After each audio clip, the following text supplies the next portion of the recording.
ஆவடப்புல மட்டும் ஆட்டக்காரரா? உன் பேர் என்ன? சாமி கண்ணுங்க. சாமி கண்ணு ஆட்டக்காரர் இல்லையா? ஆனா உங்க ஒப்பந்தான் எங்களுடைய கலையை அழிச்சே தீர்வுன்னு கங்கணம் கட்டி நிக்கிறான். ஏய், நான் வெளியில போனா என்ன பார்த்து கைதட்டி ரசிச்சவங்க எல்லாம் இன்னைக்கு கை கொட்டி சிரிக்கிறாங்கடா. வாங்க. வணக்கம். உங்களை மாதிரி ஒரு பெரிய நாட்டியம் என் கடையை திறந்து வைக்கிறது நான் செஞ்ச பாக்கியம். வாங்க சார். நல்லா இருக்கேன். எல்லாம் கிட்டார், பியானோ, இங்க ட்ரம்ஸ், எல்லாமே இம்போர்ட்டட் இன்ஸ்ட்ருமெண்ட்ஸ். என்ன சார், பியானோ, கீபோர்ட், ட்ரம்ஸ், கிட்டார்னு சாரு காட்ட வேண்டிய வாத்தியங்களா இது? சாரோட ரேஞ்சே தனி, அவரை காட்ட வேண்டிய செக்ஷனே தனி. நீங்க போங்க, நான் காட்டுறேன். நீங்க வாங்க சார், நீங்க வாங்க, நான் காட்டுறேன். இதெல்லாம் பாருங்க, இதான் உங்க செக்ஷன். தார, தப்பட்டை, பம்ப, உடுக்க. ஏன் இந்த வாத்தியத்துல உங்களுக்கு காட்டுறேன்னு பாக்குறீங்களா? நாளைக்கு எப்படியும் ஆவுட பள்ளிக்கு சம்பந்தம் ஆக போறீங்க. அப்புறம் 2 பேரும் ஒரே மேடையில உட்காந்து கச்சேரி பண்ண வேண்டிய சூழ்நிலை வந்ததுன்னு வைங்க.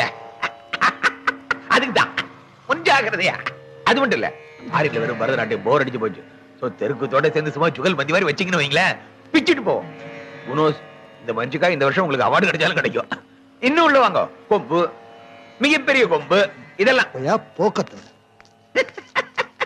என்ன இதுக்கு போய் வச்சுட்டு போறாரு?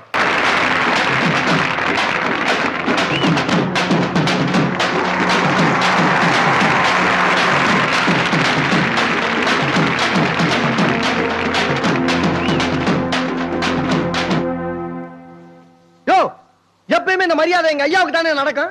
இந்த வழக்கத்தை யாரையா மாத்தனது? கேட்கிறவங்கள வாயை திறந்து சொல்லியா? சொல்லியா? நான் தான்டா. நம்ம கத்துறீங்க. நீயா எப்பவுமே ஆவட பிள்ளைக்கு தான் முதல் மரியாதை செய்யணும்னு பட்டயம் எழுதி கொடுத்துருக்கு. ஆவட பிள்ளை மட்டும் ஆட்டக்காரரா? உன் பேர் என்ன? சாமி கண்ணுங்க. சாமி கண்ணு ஆட்டக்காரர் இல்லையா? அந்த ஆளு ஆட்டக்காரர் இல்லையா? பொண்ணம்பளம் ஆட்டக்காரர் இல்லையா?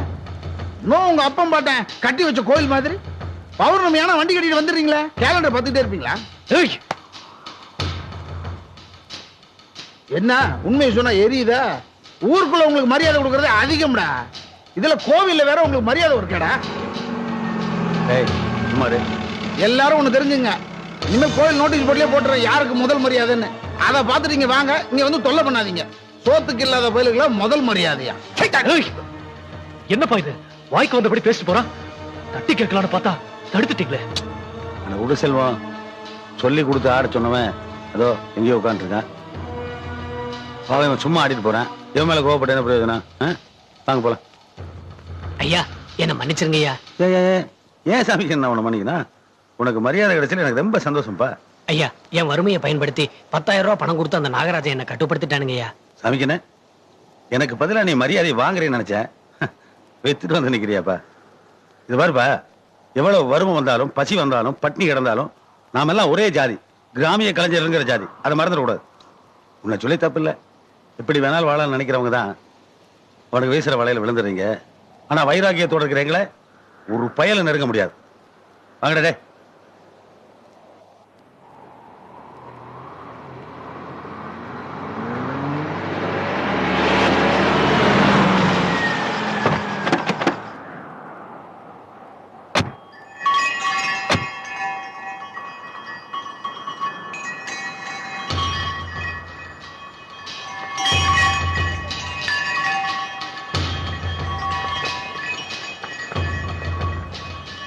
என்ன என்ன பாக்குற? நாங்க ஒண்ணும் உங்களை கச்சேரிக்கு வழி அனுப்ப வரல. வந்த வழியா திரும்பி போங்கன்னு சொல்ல வந்திருக்கோம். நம்மகிட்ட பணம் இருக்கு, பலம் இருக்கு, படம் இருக்கு. நீங்க சாதாரண கிராமத்தாங்க தானே. நீங்க ஆட்டத்தை முடக்கி முக்காடு போட்டு மூலையில உட்கார வச்சா பாக்குறியா? நடக்காது. எழுத்து கேட்கறதுக்கும் ஏன்னு கேட்கறதுக்கும் நாதி இல்லாத கூட்டம் எங்களை நினைச்சியா? சுத்தி பாரியா எவ்வளவு பேருன்னு. உன்னால எங்களுக்கு 10 கச்சேரி ஆயா போச்சு. ஆனா எங்க உசுறு போகல. இந்த பாரு, இந்த கச்சேரி இல்ல, இனிமேல் நீ எந்த கச்சேரியும் பண்ண முடியாது. எப்படி பண்றேங்கிறத பார்க்கலாம்.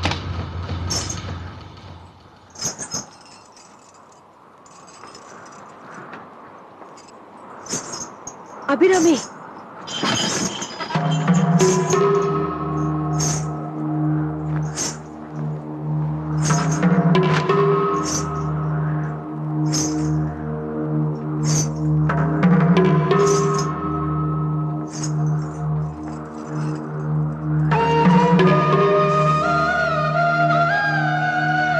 ஐயா, நீங்க எனக்கு குரு மாதிரி. சந்தோஷமா சலங்கைய கட்டி ஆசீர்வாதம் பண்ணி அனுப்ப வேண்டிய நீங்களே இப்படி குருஷேத்திர மாதிரி சண்டை போட நிக்கிறீங்களே. நீங்க ஒரு பெரிய மேதை, அதே மாதிரி எங்க அப்பாவும் ஒரு மேதை. உங்க கலை பெருசா எங்க கலை பெருசான்னு சண்டை போட்டு எங்க இந்த 2 கலையும் அழிச்சிடுவீங்களோன்னு எனக்கு ரொம்ப பயமா இருக்கு. எனக்காக ஆயிரக்கணக்கான ரசிகர்கள் காத்துக்கிட்டு இருக்காங்க. அவங்கள தண்டிக்காதீங்க. அவங்க என்ன பாவம் பண்ணாங்க? எந்த கலையா இருந்தாலும் ரசிகர்களை சந்தோஷப்பட வைக்கிறதுலதான் அந்த கலையோட ஆத்மாவே இருக்கு இல்லீங்களா? அந்த ஆத்மாவே அழிச்சிட்டோம்னா எந்த கலையை காப்பாத்தி என்ன பண்ண போறோம்? இதுக்கு மேல என்ன பேசணும்னு எனக்கு தெரியல. யாருமா நிறுத்தினா? யார் நிறுத்தினா? இந்த ஆவட பிள்ளை பத்தி உனக்கு தெரியாது. அவன் யாருடைய ஆன்மாவை காயப்படுத்துறது இல்லம்மா. ஆனா உங்க ஒப்பந்தான் என்னுடைய ஆன்மாவை காயப்படுத்திட்டு இருக்கான். ஏமா, என் பையன் உன் மேல ஆசைப்பட்டான், நீயும் அவன் மேல பிரியப்பட்ட. இது நம்ம 2 பேரும் குடும்பத்துக்குள்ள பிரச்சனை.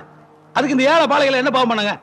இவங்க என்ன அடியால் நினைச்சாங்க? கொப்பேன் அத்தனை பேர் இந்த மண்ணோட கலைஞருமா. அவன் கரகாட்டக்காரன், அவன் ஒயிலாட்டக்காரன், அவன் மயிலாட்டக்காரன். கொப்ப அத்தனை பேருடைய வயிற்றுல அடிச்சானே ஏன்? ஒரு ஷோ கேன்சல் ஆச்சுன்னா ஒரு உண்மையான கலைஞருடைய மனசு எவ்வளவு வேதனைப்படும். இப்ப நீ எவ்வளவு கலங்கி நிக்கிற? இந்த உண்மையான உணர்ச்சி என்னன்னு உங்க ஒப்பனுக்கு புரியணும் இல்லையா? அதுக்காகத்தான் எல்லாரும் சேர்ந்து நிறுத்தணுமே தவிர யாருடைய கலையை அழிக்கணுங்கிற அவசியம் எங்களுக்கு கிடையாது. ஆனா உங்க ஒப்பன் தான் எங்களுடைய கலையை அழிச்சே தீர்வுன்னு கங்கணம் கட்டி நிக்கிறான். இது இந்த மண்ணோட கலை, இதை எவனாலே அழிக்க முடியாது. இந்த மண்ணுல கடைசி விவசாயி ஒருத்தர் உயிரோடு இருந்தானா அவன் கூட விடிய விடிய எங்களை ஆட சொல்லி பார்த்துட்டு இருப்பான். தெரிஞ்சுக்க. நீ போமா, நீ போய் மகராசி ஆடு. அம்மா, ஒரு ஜாதி கலைஞருக்கு மகளா பிறந்தோம். என்ன குருன்னு நினைச்ச பாத்தியா? இதை நான் சாகர வரைக்கும் மறக்க மாட்டேமா. நீ நல்லா இருக்கு. நாட்டிய மேத சிவசங்கரமூர்த்திக்குன்னு ஒரு பேரு புகழ் கௌரவம் எல்லாம் இருக்கு. இப்ப எல்லாத்தையுமே காத்துல பறக்க விட்டுட்டு அவங்க அளவுக்கு கீழே இறங்கி நீங்க நடந்துக்கணுமா?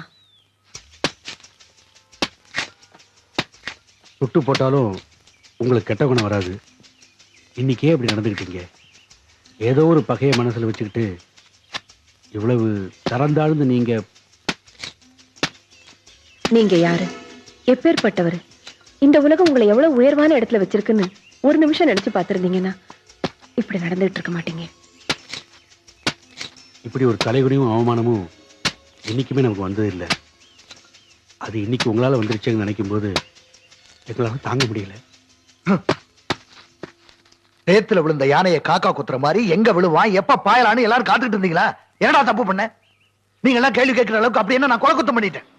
பரதநாட்டியங்கிற சிம்மாசனத்துல மகாராஜா மாதிரி வாழ்ந்துகிட்டு இருக்க இந்த சிவசங்கரமூர்த்தியோட பொண்ணு கேவலம் ஒரு கிராமத்து ஆட்டக்காரனை காதலிக்கிறான்னு தெரிஞ்சு அதை தடுத்து நிறுத்தல, என்கிட்ட ஓடி வந்து சொல்லல. ஏய், நான் வெளியில போனா என்ன பார்த்து கைதட்டி ரசிச்சவங்க எல்லாம் இன்னைக்கு கை கொட்டி சிரிக்கிறாங்கடா. முன்ன பின்ன தெரியாதவெல்லாம் புழு பூச்சியை பாக்குறது மாதிரி என்ன கேவலமா பாக்குறான். மியூசிக்கல் ஷாப்புக்கு போனா அங்க ஒருத்தன் என்ன கேக்குறான், எப்ப சார் நீங்க தாரத்தம்பட்டை எல்லாம் கத்துக்க போறீங்க, அவட பிள்ளைக்கு சம்பந்தியாக போறீங்களேன்னு பல்ல காட்டுறான். அதனாலதான் அவன் ப்ரோக்ராமை கேன்சல் பண்ணேன். அவன் பொழப்பு நடக்க விடாம செஞ்சேன். இதுக்கெல்லாம் காரணமா இருந்த ஆவட பிள்ளை என் காலில் விழுந்து மன்னிப்பு கேட்கிற வரைக்கும் இது நடக்கும். சரி, இதோட விட்டுறேன். ஆனா ஒண்ணு, என் பொண்ணு அபிராமி அந்த செல்வத்தை மறந்துட்ட, இனிமே அவனை நினைக்க மாட்டேன், அவனுக்கு எனக்கு எந்த சம்பந்தம் இல்லைன்னு சொல்லட்டும், விட்டுறேன். நீங்க சொன்னதான் கேட்பாங்களா? சொல்லுங்க.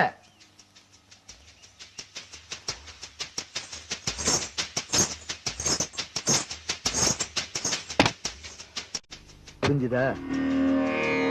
இப்ப கீழ்த்தரமா இறங்கி இருக்கிறது நீங்க தான் புரிஞ்சுதா? என் கௌரவத்தை காப்பாத்திக்க எனக்கு தெரியும்.